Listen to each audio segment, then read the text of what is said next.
Hey! Arriba!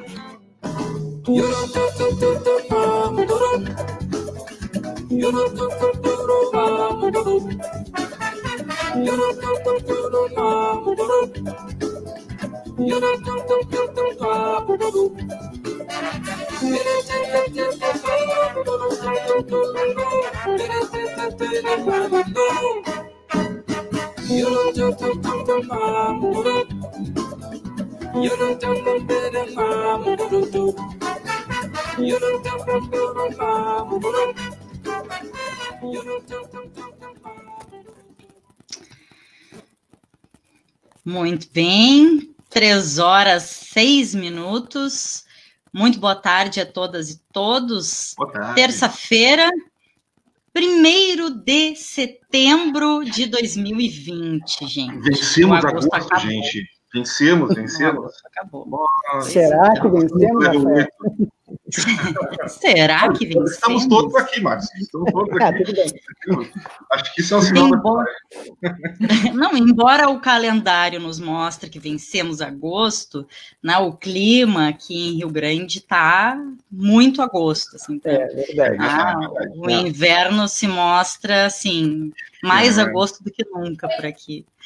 Gente, uma boa tarde, né? O Rafa, o Márcio, que são colegas aí da equipe. Boas-vindas já e boa tarde para a Bianca Pazini, que conseguiu acessar agora, Felipe Molon, que são a convidada e o convidado de hoje. Muito bem-vindos e boa tarde para vocês também. Vou fazer um registro rapidamente aqui. A temperatura em Rio Grande passa um pouquinho dos 12,4, e a sensação térmica é 7,4. Umidade relativa do ar, 88%, é a informação recém-atualizada no site da praticagem da Barra do Rio Grande, site RG Pilots, para quem quiser acessar e acompanhar. Nós iniciamos, então, mais uma edição. Não tenho certeza, Rafa, mas acho que é a edição 31, tá ali em cima. 31, vamos jogar aqui. Isso, edição 31 das nossas lives, né? A gente tem feito ali desde o mês de maio lives pela página do Paralelo 30, em função desse contexto todo de pandemia, necessidade de distanciamento, isolamento social, e trazendo aí toda a diversidade possível de temas, né? E hoje vamos conversar com a Bianca e o Felipe sobre veganismo, alimentação e trazer isso, obviamente, para o contexto da pandemia. O Márcio já estava praticamente fazendo a entrevista antes da gente entrar no ar, trazendo várias questões super importantes, né, para a gente conversar. Então, já vou dar boa tarde e boas-vindas para os convidados, para o convidado e para a convidada.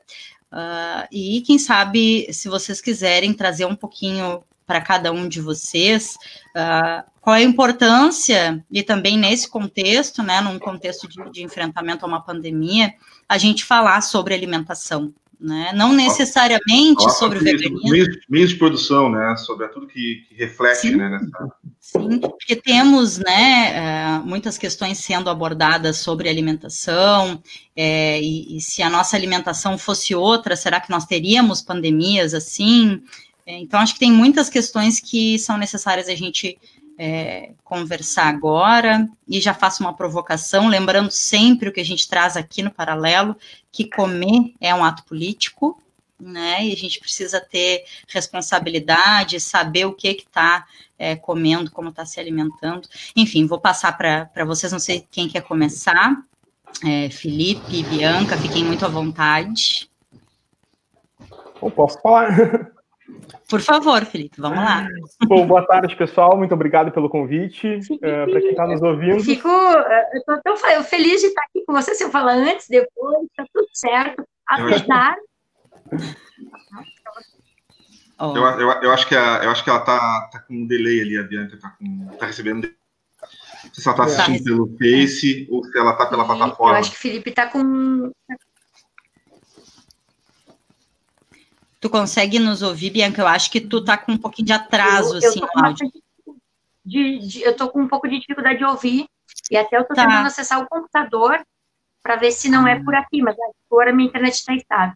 Mas, de qualquer forma, o Felipe voltou para mim. Pode falar. Posso tá. Então, vou dar um alô inicial aqui, né? Tentando só criar. Vamos ver se é assim, acho que fica bom. Minha câmera tá muito suada, gente. Tá muito esquisito aqui com o telefone. Mas, enfim, né? Os deleites da pandemia, não é mesmo? Então, assim, né? Boa tarde a todas e todas. É um prazer, uma felicidade muito grande estar aqui com vocês depois de um tempo sem estar com esses amigos queridos do Paralelo 30, coisa boa, Rafael, obrigada, Deca, obrigada, Márcio, né, e Felipe, que bom te rever por aqui, né, há muito tempo não via o Felipe, e não estou mais morando em Rio Grande, não ando mais por Pelotas e Rio Grande, estou em Porto Alegre agora, direto, e, enfim, seguindo a vida por aqui, e morri de saudade de vocês, então, acho que era importante. Caiu. Acho que caiu. Mas caiu. Conseguiu dar o recado. Acho que ela tá com algum problema de conexão ali, porque tá muito travada a imagem dela e tá com atraso ali, né? Eu vi. Ela deve retornar agora. Assim que ela retornar, a gente joga ela no ar de novo. Isso aí, ela retorna e tu retoma, Felipe. Vamos lá. Perfeito, vamos lá. Boa tarde a todo mundo. Muito obrigado pelo convite. É sempre uma satisfação estar com vocês no Paralelo. Programa muito importante aqui da região. Para quem não me conhece, sou Felipe Molon, sou nutricionista e atuo basicamente com públicos vegetarianos, veganos, pessoas que são adeptas de um estilo que a gente chama de plant-based, ou seja, de comida natural. E estou aqui para compartilhar um pouco das informações sobre o veganismo, né? Como a Deca falou, comer é um ato político e o veganismo também é um ato político. Antes da gente começar, eu gosto sempre da gente... Eu não gosto de colocar pessoas em caixas, né? Tu é isso, tu é aquilo, mas em algum momento a gente precisa diferenciar as classificações para, por exemplo, assim, o Márcio é vegano, e eu chamo o Márcio para minha casa para tomar um café e eu acho que vegano come queijo. Então é interessante a gente trazer essas classificações só para a gente, quando for receber alguém, ou até a gente falar com mais propriedade sobre o que é o que não é o veganismo, né? O vegetarianismo é um regime amplo que abarca várias situações. A gente tem os tradicionais ovo-lacto-vegetarianos, que são pessoas que comem ovos, leites e derivados, mas não comem carne. A gente tem os lacto-vegetarianos, que comem leite, mas excluem ovos e todo tipo de carne. Tem o ovo-vegetariano, que come ovos, mas exclui todo tipo de carne. E a gente tem o vegetariano estrito, que é aquela pessoa que exclui qualquer tipo de alimento de origem animal da sua dieta. Se a pessoa ela come queijo e come ovo, mas não come carne, a classificação mais correta pela Sociedade Vegetariana Brasileira é ovo-lacto-vegetariano. E se a pessoa não come nada de origem animal, ela se chama vegetariana estrita.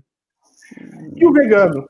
O vegano é uma parada além disso, é uma parada que traz um pouco de ética, porque além de não consumir nada de origem animal, há um raciocínio por trás da exploração animal. Então, além de evitar tudo que entra pela sua boca, tudo que está ao seu redor, desde o vestuário, cosmético, itens de cozinha, ele evita, na medida do possível, tudo que tenha de origem animal, sofrimento animal ou humano, né? Porque é importante a gente trazer que muitas formas de exploração, infelizmente, na atualidade, ainda são humanas.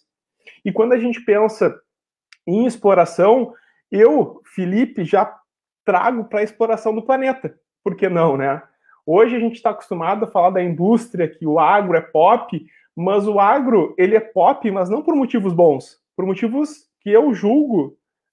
Tem os bons, que são da economia, aí os economistas vão falar melhor que eu, mas tem a preocupação ambiental também, que o agro desmata, o agro expulsa, o agro é tóxico, né? Então, tem que trazer essa conversa para a gente começar a prestar atenção no que a gente come. A gente está muito acostumado, eu como nutricionista, atendo muitas pessoas que desassociaram que a comida é o combustível do nosso corpo. A gente antes comia para sobreviver, depois passamos a comer por comer, e agora parece que a gente dissociou totalmente que o que nos mantém vivo, além do oxigênio, é a comida. Então, todos os processos do nosso corpo dependem do oxigênio e de comida. o que eu como se reflete diretamente nas manifestações de saúde ou doença do meu corpo. Não vou falar aqui, eu não posso falar para ninguém o que é certo ou errado, porque hoje em dia, com o avanço da pesquisa, a alimentação ela tem que ser muito individualizada. Hoje, com a genética, a gente consegue detectar polimorfismos, que são, por exemplo, diferenças no DNA de cada pessoa. Então, eu não posso generalizar. O que eu trago é um chamamento para atenção. Vamos cuidar do nosso corpo através do alimento.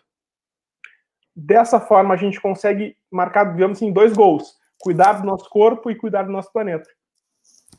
Ótimo isso. E a tua fala, Bianca voltou. Coisa boa, me parece que não está travada a tua imagem agora. E fiquei te ouvindo e pensando muito, né, Felipe, quando tu traz que hoje em dia, penso que por várias questões, a gente precisa considerar as particularidades, as individualidades, né? E aí me lembrei de falas que daqui a pouco vocês devem ouvir muito também, né? Quem lida, quem trabalha, estuda essa questão da alimentação. Penso que ouve muito, mas por que existem tantas pessoas intolerantes à lactose e a glúten hoje em dia, se antigamente isso nem existia? E aí penso que, bom, a partir dessa colocação vem uma série de outras coisas, né? O que não existia? Não existiu, a gente não identificava. O alimento produzido há um tempo atrás tinha todas as, enfim, as modificações, né? A questão dos transgênicos e que temos hoje. Estou colocando de forma muito simplista, mas tem tudo isso para se avaliar, né? Então, a alimentação ela mudou ao longo dos anos, ao longo da evolução humana. Se a gente pegar o último século, dentro de uma escala do ser humano, como a gente conhece, ele é uma fração pequeníssima. E a alimentação ela foi sendo modificada e o corpo humano também foi sendo adaptado. Isso é fato, a gente foi se adaptando. Só que as últimas alterações no campo do alimento transformou o alimento em gênero alimentício. Então, aí a gente já tem um campo para muita conversa, porque o que a gente come hoje é alimento ou gênero alimentício? É, por exemplo, um queijo ou um tipo queijo? É um biscoito ou é um amontoado de produtos químicos que tem um sabor e uma sensação parecida a um biscoito que minha avó fazia? Uhum. Então, e aí tu vem para, que nem a Deca falou das alergias, né? Pô, as pessoas estão intolerantes à lactose, as pessoas estão intolerantes ao glúten, as pessoas estão intolerantes, mais do que isso, as pessoas estão desenvolvendo alergias pelos certos tipos de alimento. É claro, tem a individualidade, como eu comentei, mas será que não tem alguma coisa errada? Será que a nossa alimentação ela não está muito industrializada? E isso é um papo além do veganismo, né? É uma questão de saúde. Hoje, existe um termo na saúde que são xenobióticos, né? Que é tudo aquilo que entra no nosso corpo, eu não aproveito como nutriente e ainda me causa mal. E isso hoje não está só no alimento. Está na panela, está no ar, está no desodorante, está no meu shampoo, está no meu colarzinho de R$10 que eu paguei, eu não sei aonde, mas R$10 esse colar maravilhoso, eu não sei de onde, quem produziu, como foi produzido e o mais importante, que material esse produto foi feito. Tóxico, não tóxico, não sei. Eu só vou lá e vou colocando coisa para dentro. Aí eu coloco colar, que fica ali o dia inteiro na minha pele, passa aquele creme que possivelmente foi testado em animais, que é algo hoje que eu considero abominável, porque a gente tem tecnologia para não precisar mais de teste em animais, principalmente em cosméticos. Se a gente for falar em vacina, é outros 500. Como eu falei, o veganismo, na minha concepção, é na medida do possível excluir o máximo. Mas ninguém vai me dizer que eu não vou nem usar um produto feminino, mas uma espuma de barbear que não foi testada em animal é impossível de fazer. Sim, e até resgatando para Bianca, o Felipe estava colocando, assim, enquanto tu retornava, né, e acho que muito importante essas definições, em como é que se compreende, né, a questão do vegetarianismo, e aí o ovo-lacto vegetariano, e o veganismo, né? E aí fiquei agora ouvindo e pensando também, aí já, acho que posso já passar para a Bianca, para tu também trazer para ti, né, a importância também da gente falar sobre essas questões, sobre alimentação, e aí te trouxe um contexto, mais ou menos, do que o Felipe estava falando antes de tu entrar, e fiquei pensando, né, o Felipe trouxe a questão do veganismo, de estar para além de apenas seu consumo carne e derivados de animais ou não, mas de uma visão de responsabilidade também com animais, com humanos, com o meio ambiente, né? E aí fiquei pensando que tem algo, acho que muito clássico, que vocês devem ouvir muito, vegetariano ou vegano, então só come produto orgânico. Aí fiquei pensando, bom, dentro do veganismo, talvez isso tenha mais a ver com essa ideia, com esse conceito de veganismo, né? A questão do produto que não leva veneno, que não tem essa exploração do trabalho de quem está ali pulverizando veneno, etc. Não sei se tu quer falar já sobre isso, junto, Bianca, fica muito à vontade. Interessante, acho que as tuas colocações e as tuas provocações, assim, elas... Bom, a gente teria que ter uma semana, assim, né, para tentar cobrir, mas são excelentes, justamente porque provocativas, porque nos fazem pensar e nos colocam, então, nesses dilemas que a sociedade do capital do século XXI, pandêmica, líquida, para usar o Bauman, né, e outras características que a gente poderia pensar nessa sociedade. Mas acho que dá para harmonizar todas essas dificuldades, assim, de realmente conciliar, talvez, teorias, de conciliar posições de mundo, de conciliar realidades individuais, a partir de uma lógica que o Felipe já vinha trazendo, assim, que bom, a gente não tem que ter uma carteirinha de veganismo que nos coloca numa condição intocável e nós temos dogmas a serem cumpridos e que, portanto, nos deixa dentro ou fora daquela sociedade vegana. Acho que não funciona assim. A sociedade é muito mais complexa do que isso.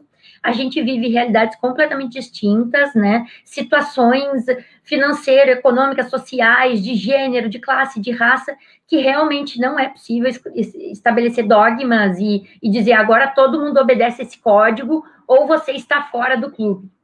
Bom, se a gente fizer isso, tu está reproduzindo todos os problemas e todas as questões políticas que estão por trás do ato de fazer isso, desse discurso, que é justamente as posições que a gente critica enquanto, né,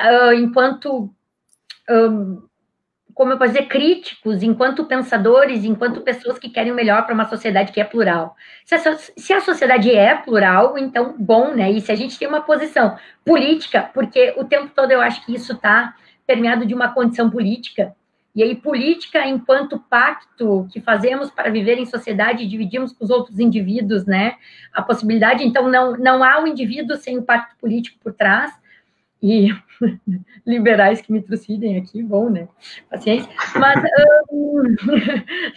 exato, a gente tem posições políticas que a gente tem que tomar e levar em conta e tentar desenvolver isso da maneira mais coerente quanto possível.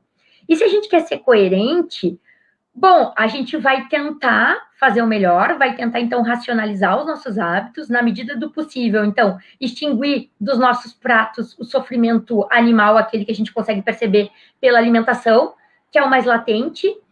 Quem sabe antes ou depois, ou em conjunto, que bom se a pessoa conseguir abolir, porque acho que sim, acho que há um imperativo ético que é universal, no sentido de que a gente tem que viver, então, para causar o mínimo de sofrimento. E aí a gente pode ir pela linha do utilitarismo, que é causar o máximo de felicidade possível, ou a gente pode ir, quem sabe, por uma linha um pouco mais radical, no sentido radical de ir à raiz, não por ser extremista, mas de ir à raiz do problema. E que bom se a gente puder abolir todas as formas de exploração animal na alimentação, nos cosméticos. Que bom se a gente puder ter uma alimentação, então, mais orgânica e, por consequência, abolir os medicamentos, que provavelmente vão ser mais dispensáveis num futuro mantido com uma alimentação mais saudável. Então, o que eu quero dizer com isso? Que a gente vive numa conjuntura que é complexa, e que simplesmente dar respostas prontas e dizer agora ou você é vegano ou você não presta, não resolve. Por outro lado, também não se questionar essas coisas, não ler, não procurar informações, etc., também é problemático. A gente sabe. Por outro lado, há indivíduos e indivíduos. Eu acho que há indivíduos, e aí eu não quero usar uma linguagem de culpabilidade ou de uma linguagem persecutória, assim, mas eu acho que tem classes sociais e condições de raça e gênero e outras coisas que poderiam, sim, estar mais avançadas na discussão, que poderiam, quem sabe, estar levando isso mais a sério, porque são pessoas, então, que têm acesso, né, às condições necessárias para tanto e simplesmente, né, se omitem da discussão e simplesmente não param para pensar. Ok, a gente sabe que também é difícil quebrar um paradigma, né? Ou como dizia o Einstein lá, né? É mais fácil quebrar um átomo do que um preconceito. Há um preconceito, há muito obscurantismo em torno da discussão. Haja vista que há preconceitos, haja vista, então, que os veganos são ainda entendidos como radicais, como estranhos, como hippies, como se fosse um problema, né? Como pessoas realmente marginalizadas, né? E eu percebo um pouco de dificuldade de diálogo ainda hoje. Mas aí eu levo, e lá pelas tantas as pessoas começam a perceber que não se trata de uma guerra discursiva, mas se trata de tentar fazer o melhor, assim. E para concluir o raciocínio, quem sabe, poderia pensar que, bom, a reflexão, o pensamento e a tentativa de sempre melhorar pela análise crítica é a saída para tudo. Sabe? Então, se daqui um pouco perceber que é melhor ir na feira orgânica do que comprar industrializado, façamos na medida do possível. Se é melhor comprar uma marca que não testa do que uma marca que testa, façamos na medida do possível. E, por fim, bom, né? Tudo bem, estamos em tempos difíceis, né? Tem um projeto de lei 3887 aí, que é sobre outro tema, que visa, por exemplo, agora instituir contribuições sociais sobre livros e periódicos, e sim, vivemos num gueto que o ministro Barroso vai chamar, né, de gueto pré-iluminista de pensamento. Vivemos essas dificuldades, a gente está realmente num contexto político bastante complicado, agravado pela pandemia, mas se cada um puder fazer o melhor e dar o melhor de si, refletir nas suas condutas, acho que aí vai bem a coisa, sabe? E só uma colocação, concordo com tudo que a Bianca falou e gostaria de acrescentar uma reflexão sobre o que a Deca trouxe, especificamente com relação aos orgânicos. Eu não gosto de vincular os orgânicos ao veganismo ou ao vegetarianismo, porque o vegetarianismo, na minha concepção, o veganismo, na minha concepção, é retirar o máximo do possível da exploração animal. Perfeito. E quando a gente entra em orgânico, se a gente associar, a gente entra numa causa meio complexa, porque o orgânico, primeiro, está muito na moda, né? Em termos de nutrientes, de grandes nutrientes, não tem muita diferença. Tem muito mais diferença na contaminação, naqueles xenobióticos que eu comentei, e na questão do aproveitamento de alguns micronutrientes, a vantagem dos orgânicos. Mais saúde, significando mais saúde. Só que, por exemplo, eu vou levantar uma reflexão. Normalmente, o orgânico ele vem de uma agricultura familiar. Normalmente, o orgânico vem de pequenos produtores. Então, um vegano, vegetariano que compra do orgânico desses pequenos produtores favorece um comércio local, uma economia ativa, circulante na sua região. Mas se eu colocar o orgânico numa caixinha, o cara vai, eu sou vegano, então eu vou lá num supermercado, num super atacado, compro um orgânico de uma marca que tem um grande latifúndio, uma grande monocultura, só que orgânico. Então, não vamos associar uma coisa a outra. Tu quer ser vegano, não precisa ser orgânico, não precisa comprar tudo orgânico. Compra o máximo que tu consegue de produtos sem origem animal. Se tu conseguir comprar de uma agricultura familiar, melhor. Se o cara que só porque é orgânico não quer dizer que não seja exploratório, né? Exatamente. Ótima reflexão, o Felipe traz um aspecto bastante esclarecedor, né, do que é o veganismo, no sentido, então, de que veganismo é abolir, na medida do executável, toda a exploração animal, e, bom, de fato, está dissociado, né, e o orgânico, ele pode ser exploratório em relação aos animais, ele pode não ser, eventualmente, a melhor resposta em todos os momentos, e não é todos que temos acesso a orgânicos também, e outra questão que é também a alimentação vegana, eu acho que tem muito preconceito também em relação ao que é uma alimentação vegana. Então, as pessoas que geralmente não têm contato com veganismo ou que não têm pessoas próximas que são veganas, elas acham, e eu já ouvi muitas vezes, o argumento de que, ser vegano é caro, né? E aí, dando, de certo modo, um caráter de classe num sentido perverso, assim, porque não, é justamente o contrário. Uma alimentação vegana de verdade é arroz, feijão, berinjela, né, grão de bico, brócolis, que é cheio de nutrientes, o Felipe vai saber dizer melhor que eu, né? Então, a rigor, né, essa questão de acessar a alimentação vegana é a mais simples que tem. Esses dias uma aluna me disse, prof, a única vez que eu comi uma coisa vegana foi contigo. Daí eu, não foi, não, né? Não foi, porque todos os dias tu come alimentos veganos, né? E eles são mais... Eu sempre me lembro da Kátia Moreira, né? Que sempre fez esse quadro, né, dos animais e tratando a questão do veganismo com a gente. E ela sempre trazia uma frase que eu achava fantástica, assim, quando a gente fazia o programa. Ela deve estar nos assistindo, inclusive, que era assim: me perguntam o que vegano come? E eu respondo para eles: comida, né? Que a gente come comida. O que tu come? Não, eu acho importante até destacar, eu sei que o Marcinho e a Bianca trouxe uma colocação, acho que antes dela entrar na live, o Marcinho estava justamente trazendo isso. Sei que tu quer trazer essa questão, Marcinho, mas vou só registrar, o Rafa falou na Kátia, acho super importante a gente trazer, assim, que a gente tem ao longo das lives, né, tentado trazer todas as parcerias e os temas, né, que a gente costuma abordar aí no Paralelo ao longo desse tempo todo. E a Kátia, a gente já conversou com ela já tinha nos colocado que tem uma dificuldade muito grande, né, de conseguir participar das lives, em função de estrutura mesmo da internet. Problemas técnicos ali da internet, né? Então, por isso também ela não está aqui no ar com a gente, mas Mas fica o nosso beijo para ela. Então. Fica. E aí, saudade, Kátia, um beijão. É verdade. Vou passar para o Marcinho, porque eu sei que ele... eu queria falar duas coisas, assim, uma era isso, né, eu estava conversando com o Felipe antes, que a gente tem a ideia de que comer, né, veganismo, né, vegetarianismo é mais caro, e só uma pequena parcela da sociedade consegue ter acesso, né, e aí o Felipe estava me explicando, eu queria que vocês comentassem.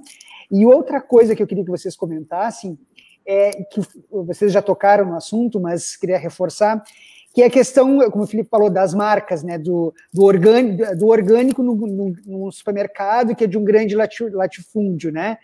Assim como os produtos veganos, né, que a gente percebe que tem uma variedade de marcas que se utilizam, né, dessa plataforma, né, de pessoas, como vocês falaram, né, que é político, né, e que essas grandes marcas se utilizam dessa plataforma. Isso não é vegano, não é testado em animais, mas são empresas que exploram, né, tem outros tipos de exploração, como, por exemplo, do trabalho das pessoas que trabalham nessas grandes empresas, né.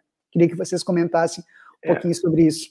Eu acredito que é impossível dissociar essa realidade da realidade econômica, né. No último censo do IBGE, de 2018, mostrou um aumento de 75% das pessoas autodeclaradas vegetarianas em relação a 2012. Segundo essa última pesquisa, 30 milhões de brasileiros se autodeclararam vegetarianos.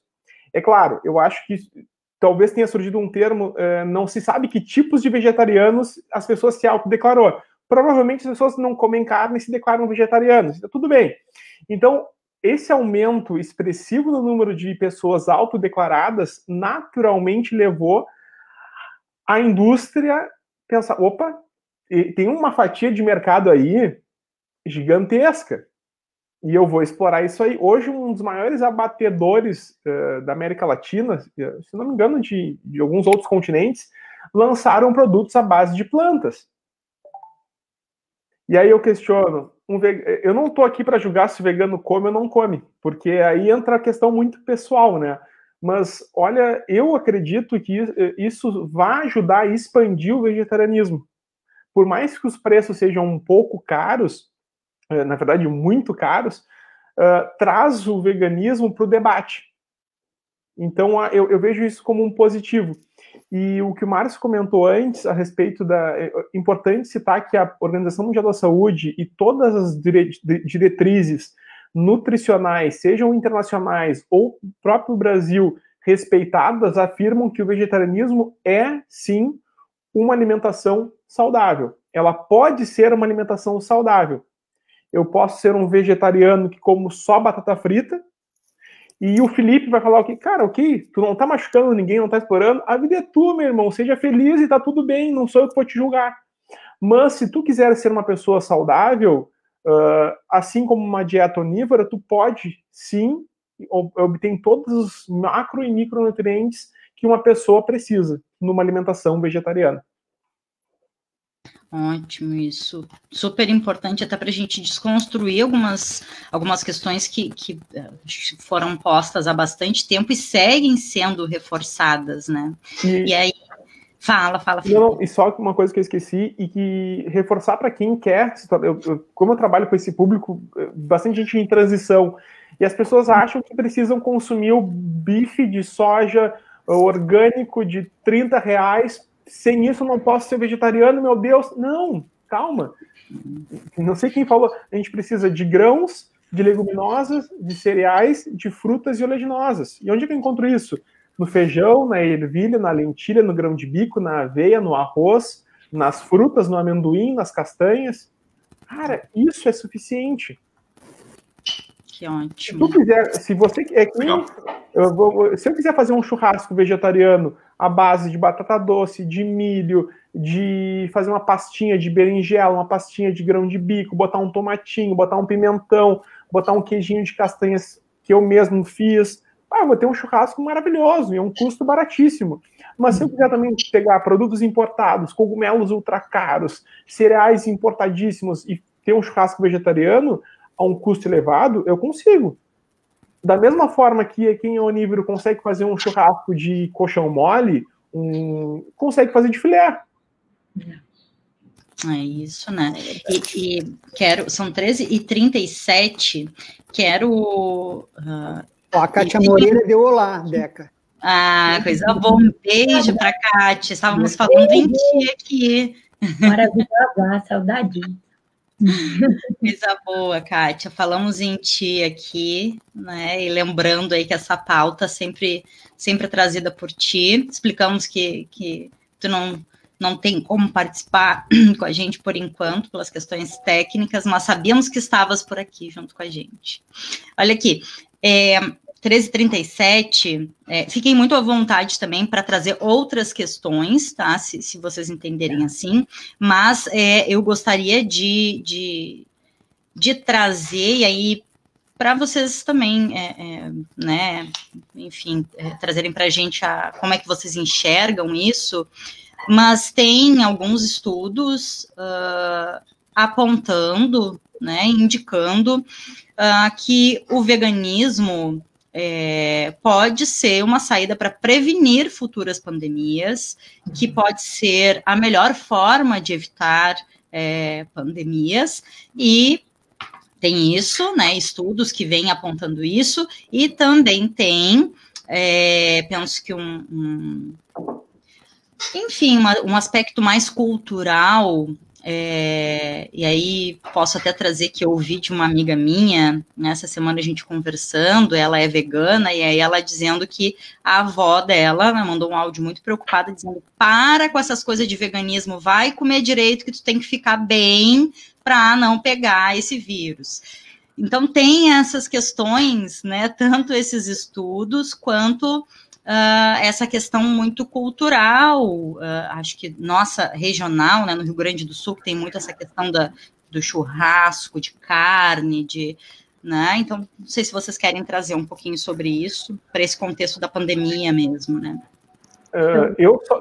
Não, fala, Bianca. Não, tá de boa. Tá, vou falar um pouquinho então, daí eu te devolvo.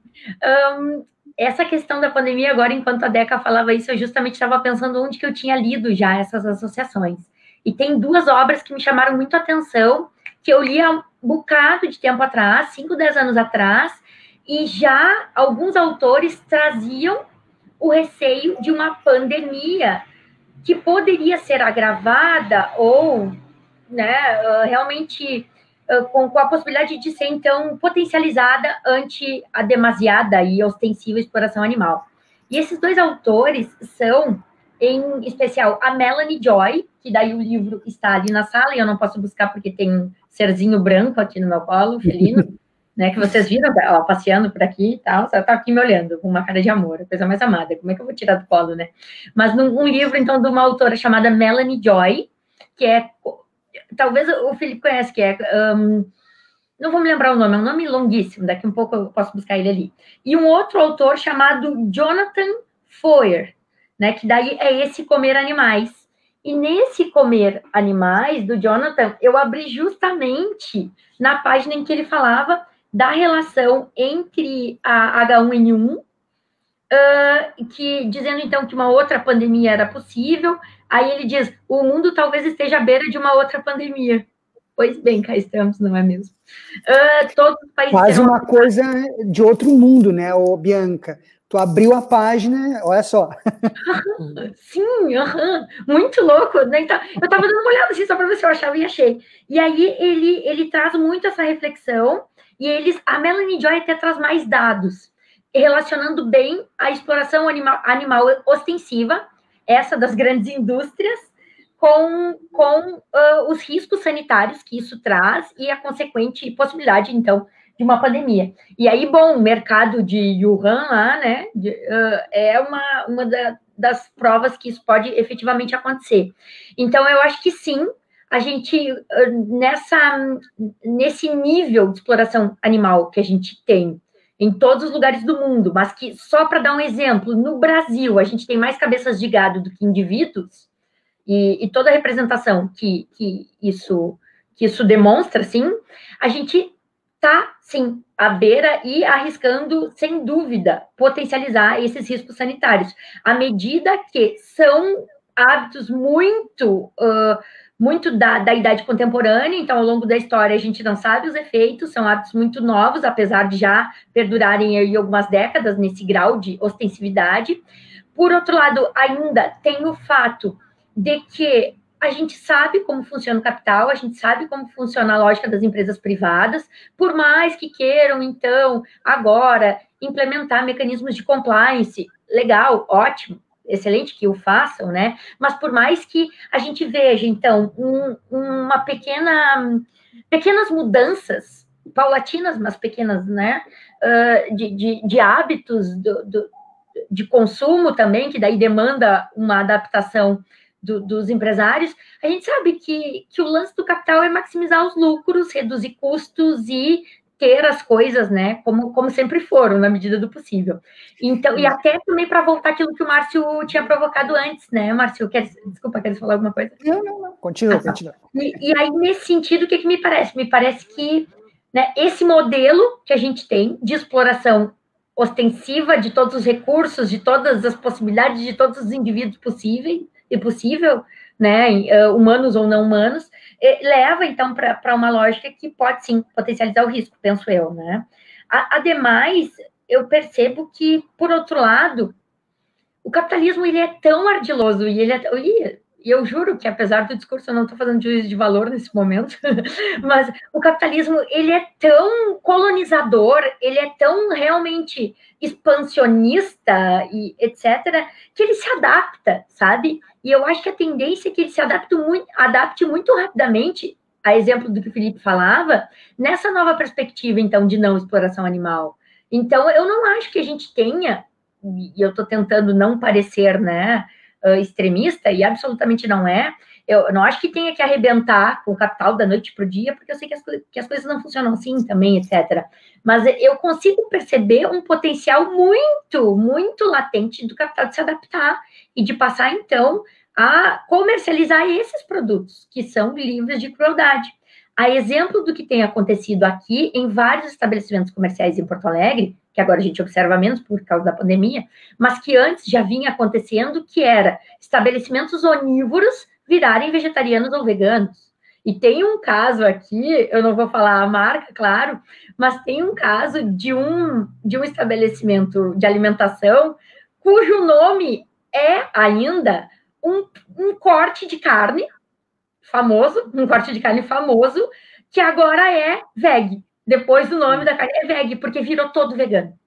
e tá fazendo maior sucesso, e tem pratos que estão super populares, e, assim, correu na cidade aquela adaptação. Acho que estão ganhando mais dinheiro. Que ironia. Essa função que estava falando da pandemia, né, dos animais, como foi o caso do morcego, enfim, né, desse consumo, falando isso na questão da pandemia, no Oriente eles consomem carne de camelo, né, e já foi detectado que em alguns animais tem um vírus, que é um coronavírus também, mas o 19, né, ele tem poder de letalidade de 1% das pessoas que pegam o vírus. E esse do camelo tem mais de 10%.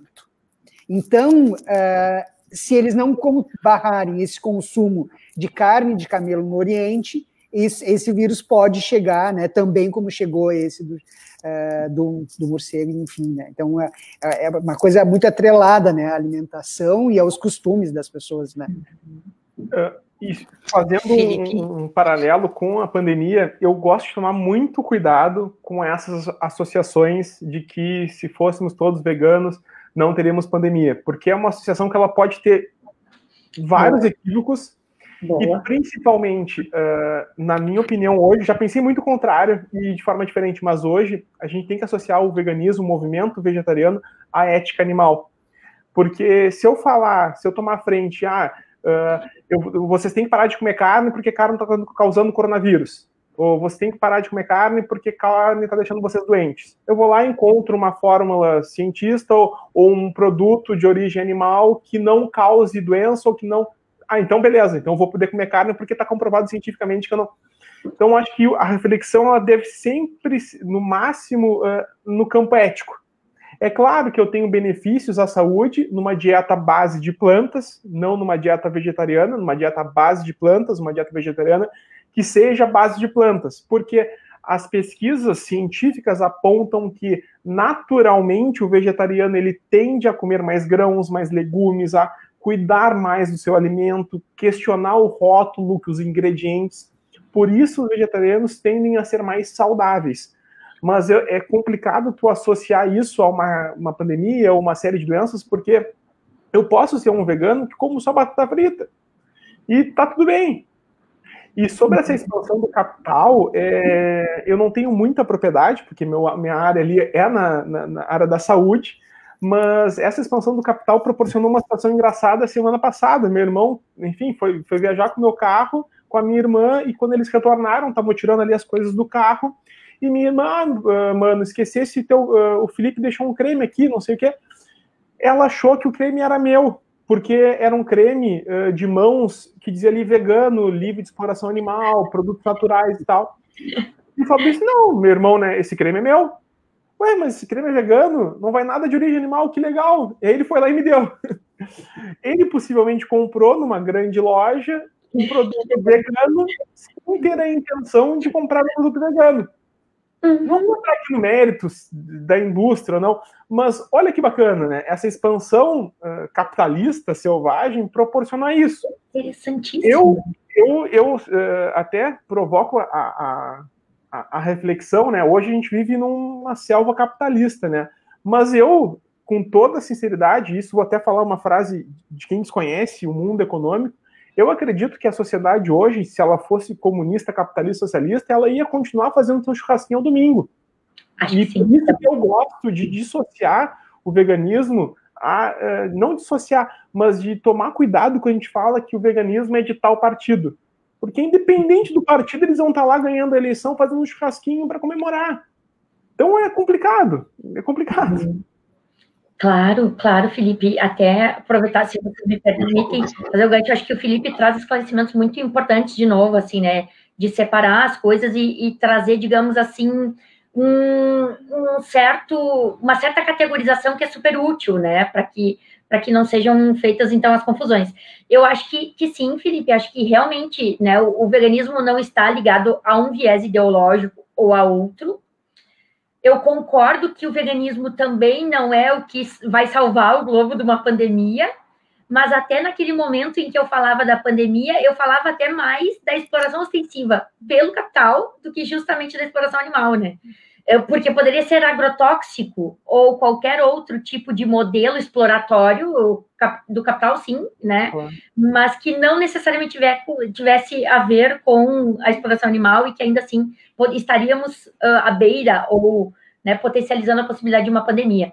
Então, eu concordo contigo que não é exploração animal. Mas eu tendo a tensionar um pouco, e eu estou trazendo porque eu sei que eu posso, né, fazer essa dialética contigo, mas eu tendo a pensar o movimento pró-direitos animais, absolutamente não vinculado a partidos, até porque a coisa é tão complexa que eu já nem sei exatamente que bandeira cada partido traz, assim, ou quando traz, né, em que medida isso também não é negociável, sabe? A gente sabe que o contexto político partidário do país hoje, do globo como um todo, ele é demasiado difícil, assim, ninguém quer se atrelar a esse contexto tal como ele está hoje. Mas, por outro lado, eu vejo como um movimento político muito forte e que tem lados bastante delineados, penso eu. Eu penso que o veganismo e o movimento pró-direitos animais, ele está muito lado a lado, ele está muito de mãos dadas com outros movimentos que são necessariamente ideológicos. Ou tem algum descompasso, se não tiver. Por exemplo, né, acho que veganismo está muito ligado à questão da igualdade de gênero, acho que veganismo está muito ligado à superação do racismo, que inclusive tem uma página, ou uma matéria que eu li, esses tempos eu estava lendo um texto que era: enquanto minha pele for negra, eu serei um contundente defensor do veganismo. Era alguma coisa assim, sabe? No sentido de que é libertação das opressões, é contra-hegemonia, é insurgência dos explorados, né? Ou pelo capital, ou por questões de gênero, é a superação das hierarquizações. E eu não vejo como possível defender a partir de determinados locais de fala e a partir de determinados pontos de vista político. Eu vejo como incoerente defender veganismo se tu entende que presidiários daqui a pouco podem ser submetidos, sim, a testes, né? No lugar dos animais, por exemplo. Coisa que eu já ouvi nenhuma nem duas vezes. Então, mas assim, estou tensionando e eu sei que em parte tu concorda comigo também, né? Mas não, eu concordo tanto, eu gostaria até de, além disso que tu falou, só reforçar a minha opinião de que, beleza, eu concordo exatamente com essa linha de raciocínio. Só gostaria de falar para quem está nos ouvindo que tu não precisa ser defensor ávido de todas essas causas para ser vegetariano ou vegano. Tu não precisa, por exemplo, e eu falo com sinceridade, porque eu acho que isso é colocar em caixa. Tu gosta de comer ovo, tu gosta de comer leite, beleza, vamos entrar no processo, quando tu quiser, conta com a gente, mas, pô, tu pode comer ovo e leite e deixar de comer um produto de exploração que teste animal, por exemplo. Porque isso, no dia a dia, eu vejo muito isso. As pessoas, não, eu não vou dar um passo além, eu não posso pegar uma maçã lá da árvore do veganismo, porque eu tô distante. Se eu não militar a favor, ou é tudo ou é nada, ou é 8 ou 80. E eu concordo que o veganismo, ele tá para esse lado político, ele tá para uma ideologia, ele tá... porque as pessoas desse segmento ideológico tendem a ser mais despertas com relação a certos pontos que estão super afinados com o vegetarianismo. Mas não significa que uma pessoa que ainda não despertou para isso não possa beber ou pegar certos pontos de veganismo e botar na sua... Pô, que diferença faz ela pesquisar um detergente que não seja testado em animal para colocar na sua pia para lavar louça? Não tem, sabe? É só ir lá pesquisar no Google. Detergente de louça que não testa animais. Cara, é uma situação sim, mas tu tá ajudando tanto. Não, a fala da Bianca é muito bom te ouvir falar, é incrível. E fiquei ouvindo o Felipe agora e lembrando até, acho que o Felipe colocou isso, acho que foi quando o Márcio trouxe, né, aquele questionamento um pouquinho antes da gente entrar, que o Márcio ainda cheio de dedos ali, disse, acho que é um questionamento que a gente precisa trazer e tal, né? E eu lembro do Felipe comentar algo, não lembro se a gente já tinha entrado no ar ou não, mas dessa necessidade de desmistificar, porque assim, muitas pessoas pensam que, bom, para eu conseguir chegar aí, onde vocês estão, né, Felipe e Bianca, para eu conseguir chegar aí onde vocês estão, eu tenho que entrar em tantos processos, eu tenho que me tornar outra pessoa, de visão ideológica, de modo de vida, modo de vestir, como eu como, aonde eu compro, que parece algo utópico, eu não vou conseguir chegar aí. Então, eu não me movimento nem um passo nesse sentido, né?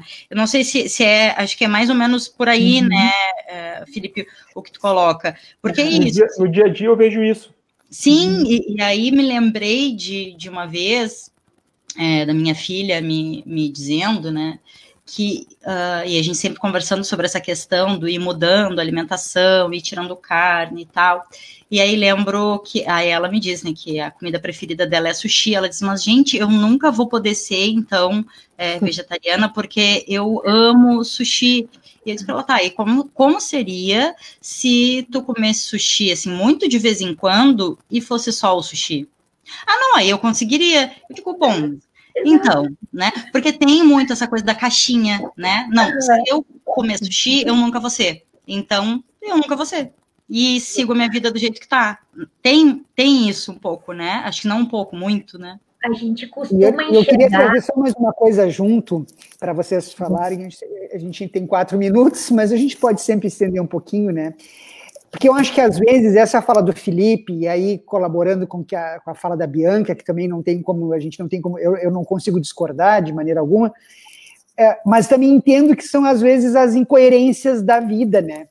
Porque quantas pessoas a gente conhece que defendem os animais, que andam com potes e sacos de ração dentro dos seus carros, porque vem um animal na rua, e na hora de fazer uma defesa de uma política onde leve em consideração todos os trabalhadores, onde leve em consideração investimentos públicos, né, que o Estado não pode ser mínimo, não pode ser tão pequeno e enxuto, e as pessoas defendem, né?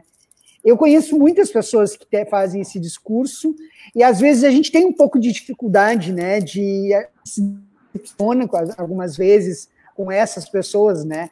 Mas a gente também, aí daqui a pouco a gente para e pensa, né? Ah, não, mas essa pessoa não é tão... Mas é que eu acho que são isso, essas incoerências do ser humano, né? Que a gente não tem como fugir delas. Aí eu acho que colaborando com o que a Deca disse, sim, a gente pode ser, mas também, aí eu não consigo deixar de voltar lá na Bianca, porque passa, né? É difícil a gente compreender de que alguém não vai ter essa relação da defesa do animal, do sofrimento, mas também ser tão cruel em outras coisas, né? Só um ponto que eu gostaria de reforçar aqui, eu já pensei muito, porra, como é que o cara é defensor de animais, é defensor dos cachorros, dá vida e vai lá e come carne, é uma incoerência. Hoje eu não vejo como incoerência, eu vejo como o que a Bianca falou, é uma complexidade enorme. Porque para a gente fazer essa associação é simples, mas para as pessoas é muito complexo. E não é que eu respeito essa complexidade, porque a gente está olhando por um olhar, mas, por exemplo, eu acredito aqui que está todo mundo com roupa, né? Ou seja, uma parte de cima e uma parte de baixo, né? Espero que sim. Se a gente falar, não dá para garantir nada nessas épocas de live. Eu quero... Gente, só um minutinho que eu vou colocar meu computador na tomada aqui, na energia. Tá. Eu acredito aqui que todo mundo comprou uma peça de roupa nos últimos 6 meses. Talvez não em função da pandemia, mas no ano passado. Cara, a indústria da moda, a indústria da roupa tem um impacto absurdo no meio ambiente também.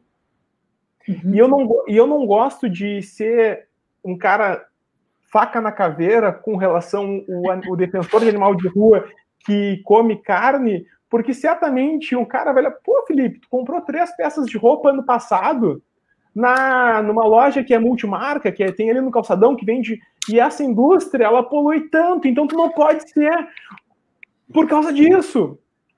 Tu entende? É muito mais complexo.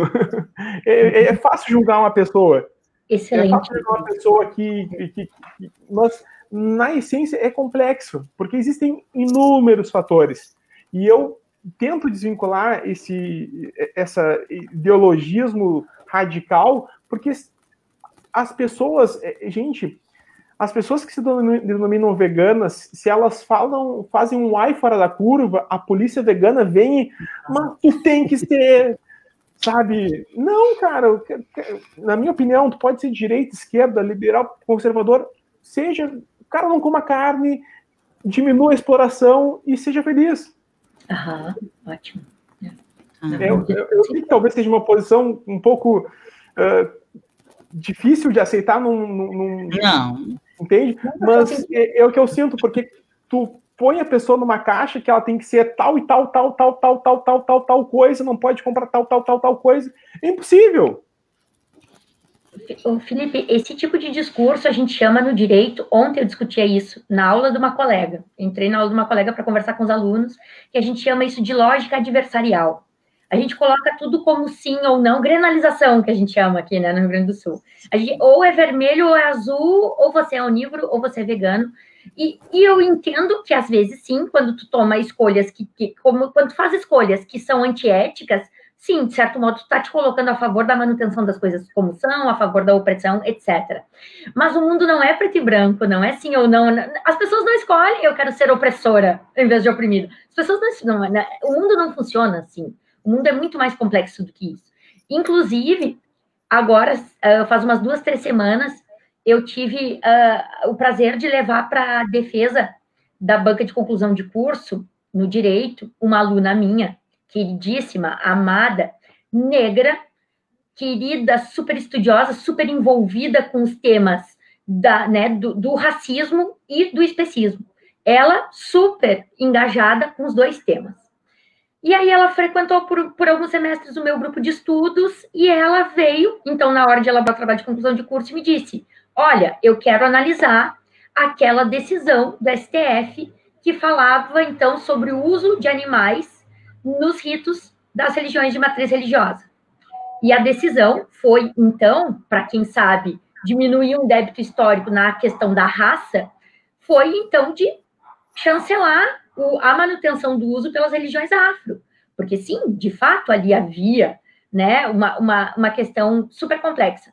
E aí eu tenho um colega que foi fazer a banca comigo como examinador desta aluna, que é ambientalista, que trabalha, então, em instituições governamentais pró-meio ambiente, e excelente, porque a gente tem, então, um discurso super afinado.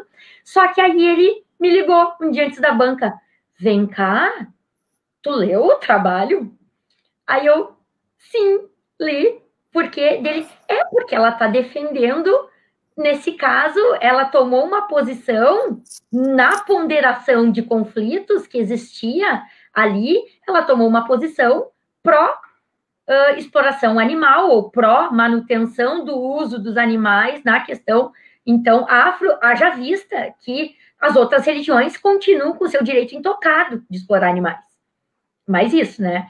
Mas, enfim, aí o que aconteceu? A minha orientanda estava defendendo, então, a religião naquela ponderação, em detrimento à sacralização do rito e a manutenção do rito como ele é, em detrimento naquela discussão muito específica dos direitos animais neste momento histórico, em que, bom, aí tem empresas multinacionais que estão explorando os animais, estão faturando bilhões de dólares por ano, inclusive empresas brasileiras que têm um faturamento de 80 a 100 bilhões de dólares por ano, e aí, não, agora nós vamos, então, perseguir os negros. Não vamos, né? Não vamos, eu serei aqui antirracismo. Se eu tiver que, talvez, ser apedrejada por não ter defendido os animais nessa discussão suficiente, então eu vou ser apedrejada. Mas na ponderação, o que eu quero dizer é a complexidade da coisa, né? Como é difícil tomar essas posições. Então, sim, eu levei para a banca uma pessoa que, naquele momento, optou pela questão de raça em vez da questão de espécie. Então, eu usei a palavra errada, né? Eu usei incoerência do ser humano, na realidade, não é a complexidade, né? É complexidade, é morrendo. Demais, é gigantesca, para poder transformar numa coisa só, né? Nós não somos ou bem ou mal, nós não somos 50, 100%. Não, o fulano é do bem, o cicrano é do mal. Não, né? É impossível nós. E quando tu coloca essa questão do conflito de princípios, é muito mais complexo ainda, né? Quando tu vai colocar em xeque princípios, por exemplo, que estão ambos protegidos pela Constituição, como o caso, né, da religião, e a defesa dos animais. E como é que tu mensura isso, né? Acho que não lembro agora um teórico, acho que é o Alexi, que fala disso, da questão dos princípios e tal, dentro do direito, e que tu tens que analisar caso a caso, em cada momento, para poder mensurar qual vai ser, na verdade, né, colocado acima e tal, e isso é muito legal, né? É muito interessante, é uma coisa que eu tenho levado muito para dentro da sala de aula, assim, esse tipo de discussão. E eu indico sempre para os alunos um livrinho que não é jurídico, na verdade, e Rafael, tu trazes muito bem, o Alexi vai ser um teórico do direito que vai trazer essa questão da ponderação, porque nenhum direito é absoluto, a gente vai entender, então. Mas dentro ou fora do direito tem um autor que é bastante conhecido, que é o Edgar Morin, que ele vai ter um livrinho que é uma preciosidade chamada Introdução ao Pensamento Complexo. É bem essa perspectiva, assim, de ver que, bom, o Capra também, né, vai ter algumas obras que vão trazer bem essa perspectiva, assim, de complexidade, de sociedade complexa. Gente, 4 horas e 5 minutos. Vamos marcar um lado B desse bate-papo. Vamos. Virar o disco e fazer outro dia. Vamos, vou passar para Bianca, Felipe, um tchauzinho, meio minutinho. Pode ser para a gente conseguir encerrar aqui? Pode. Agradecer a presença de todos aqui, comentar aqui, se precisarem de uma ajuda na transição para o vegetarianismo, para o veganismo, podem contar comigo, enquanto nutricionista, quanto amigo também. A rede social é @felipe.molon. E um abraço a todos, obrigado pela presença, Rafael, Deca, Márcio, Bianca. A gente que agradece. Imagina, a gente agradece, obrigadão por terem vindo. Bianca, por favor. Então gostaria muito, imensamente, assim, de agradecer o convite, fiquei muito faceira quando o Rafael me escreveu, Deca, quando pude te rever ali no Instagram, coisa boa. Márcio, prazerzão te conhecer. Prazer, né? Essa foi a nossa primeira interlocução. E, Felipe, gratidão. Cresço e aprendo contigo sempre nos nossos encontros, sempre que te ouço, sempre que ouço tuas falas. É realmente muito rico estar contigo. Eu acho que deu muito certo, assim, né, as interlocuções. Fiquei muito, muito, muito feliz mesmo de estar contigo nessa tarde.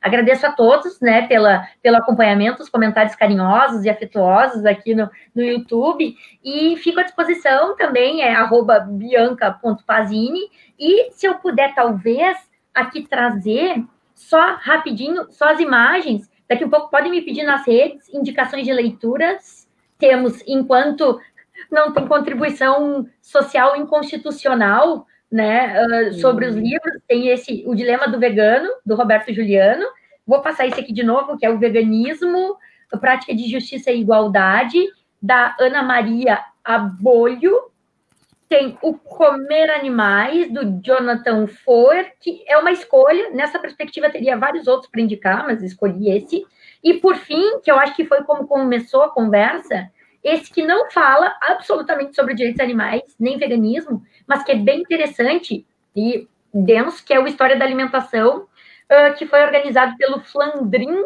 e pelo Montanari. Então, né, fico à disposição também para quem quiser alguma dica quanto à leitura que eu puder ajudar, fico mega à disposição e agradeço o espaço de diálogo afetuoso. Ô, Deca, deixa eu te falar aqui. Gente. Esse tema do veganismo, a Deca e o Rafa e a Fernanda também, lá um tempo atrás, junto com a Kátia e várias outras pessoas, já tomam conta do Paralelo, né? Mas a gente, discutindo pautas, aí eu dei a ideia, né? Falei, quem sabe vamos falar sobre veganismo? Mas eu estava ouvindo uma live da revista Fórum, e a Fórum agora tem uma plataforma de comunicação maior, e um dos temas da plataforma, eles estavam falando, sobre veganismo, né, dentro da perspectiva progressista. E aí eu achei, legal, vou provocar a Deca e o Rafa para a gente falar sobre isso também, né. Então, claro, é um assunto que está aí, né, tá na discussão, por mais que nem todo mundo é vegano, enfim, mas é uma discussão que faz parte do cotidiano de muitas pessoas, né. Que legal isso, pelo menos, né. Acho que são embriões aí que a gente pessoas como vocês nos ajudem a entender e a fazer transformações no nosso cotidiano, né? Obrigado. Legal. Gente, 4 horas, valeu. 9 minutos. Agradecer muito a disponibilidade de vocês, agradecer quem ficou com a gente aí e destacar que essa live fica gravada, o vídeo fica salvo ali na página do Facebook, @paralelo30aptafurg. Tá, então... Vou deixar uma proposta, Dequinha, te interrompendo, desculpa. Vou deixar uma proposta que eu já tinha deixado para eles, na verdade, no WhatsApp ali, vou deixar aqui no ao vivo. A gente tentar transformar essa pauta, como era, né, já uma pauta que a gente tinha dos direitos animais no Paralelo na rádio, a gente tentar deixar essa pauta como uma pauta fixa, que a gente consiga fazer quem sabe uma vez por mês, esse bate-papo aqui nas lives. Se vocês se interessarem, né, por estar com a gente pode trazer outras pessoas também, tentar fazer mensalmente essa discussão, abordar outros, né, aspectos do veganismo, tentar fazer com que seja uma pauta fixa, assim como a gente faz com outras tantas pautas aí do Paralelo. Então, se vocês comprarem aqui, tá ao vivo, vou ter provas, vou guardar o vídeo. Estamos dentro, então. E eles podem também indicar outras pessoas para participar junto, daqui a pouco não pode, né? Mas que a gente tenha essa pauta fixa, onde a gente possa sempre trazer essa discussão. É o fim do ar, a gente conversar depois. Riquíssimo, show de bola. Estamos dentro, né, Felipe? Fala por mim, meu Felipe, né? Tá lindo, gente, coisa boa. A gente gosta de fazer esses convites no ar, né, Rafa? Que massa, que legal. Então, muito bom. É verdade, né? Então tá lindo, 4h10, já deixamos isso combinado, e agora a gente vai só fechando agendas na sequência. Reforçar, né, que sexta-feira temos aí a nossa próxima live, às 15 horas, 3 horas da tarde, e que esse vídeo, essa edição, vai ficar ali salva como publicação na página do Paralelo 30, então dá para marcar, quem não conseguiu assistir tudo tem como rever, dá para compartilhar, fiquem todos e todas muito à vontade, e então uma boa tarde para todo mundo e até sexta-feira. Valeu, boa tarde.